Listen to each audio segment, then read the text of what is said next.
February 24th, 2017, Hollow Knight came out, a game created by Team Cherry.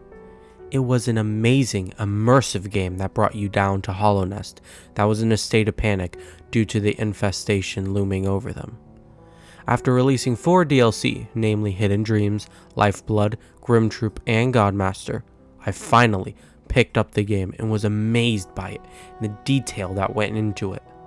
Today, I will be describing and explaining why Hollow Knight is a genius game and why it is as successful as it is. When initially dropping into Hollow Nest, you are greeted with an old man describing how they used to have a bustling village, but is now run down due to everyone going down into the caves, most likely heading towards the City of Tears. After going down further, you start to hear the music change in the atmosphere, and then the enemies start to come. Hollow Nest has many immersive areas that you discover the further down you go, like the Fungal Waste and the City of Tears, which have amazing soundtracks and are super detailed maps that you get immersed in with beautiful architecture and designs, along with some annoying enemies to pay attention to. The game has a multitude of bosses that you have to fight before you can fight the final boss, Radiance. Each one of these bosses are well designed and creative in their attacks, and also having a dream version, basically a harder version of said bosses, with Hollow Knight and the Mantis Lords being my favorite, with not only their music being great, but their patterns and animations in the fights being the most entertaining and challenging. Although I like most of them, some not so much, like Hive Knight and Watcher Knight, due to Watcher Knights being annoying and basically the entire Hive area sucking.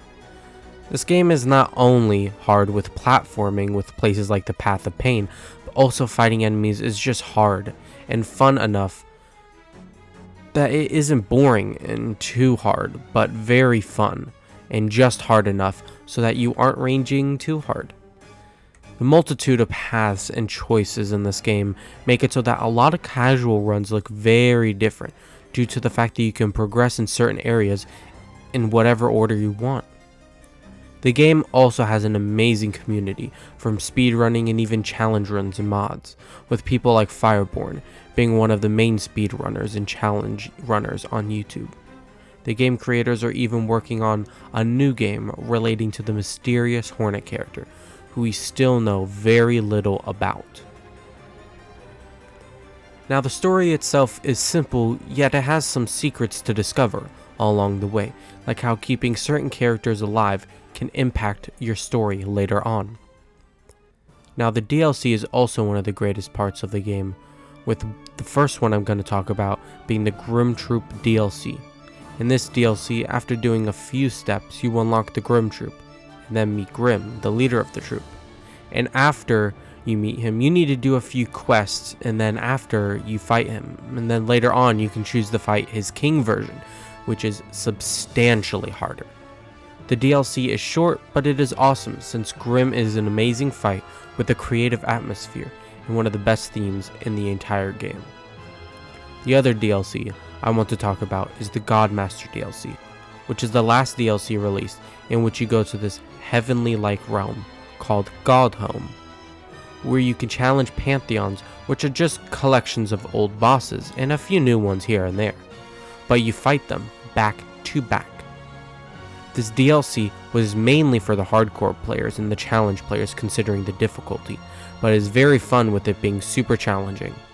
If you haven't picked up this game before, you should. It's a beautiful game, and it will keep you entertained for dozens of hours, especially if you get lost in deepness like I did, since I didn't have a map and I forced myself to look the map up. There is one more frustrating thing about this game, and it's the primal aspids. They are the most frustrating thing ever, and everyone agrees, with countless memes being made about it. I don't even understand why they're so hard.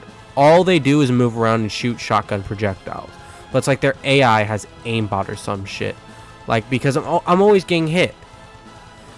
Anyways, to conclude this video, I have a message to anyone who hasn't played it. Do it. It's worth the time and effort you will make and you'll make countless memories that will stick with you for a long time. Thank you for watching this video. Let me know what you thought down below about what you think about Hollow Knight, if you've played it before, if you've beat all the Pantheons, or if you haven't played it before and if you're thinking about getting it. See you in the next one.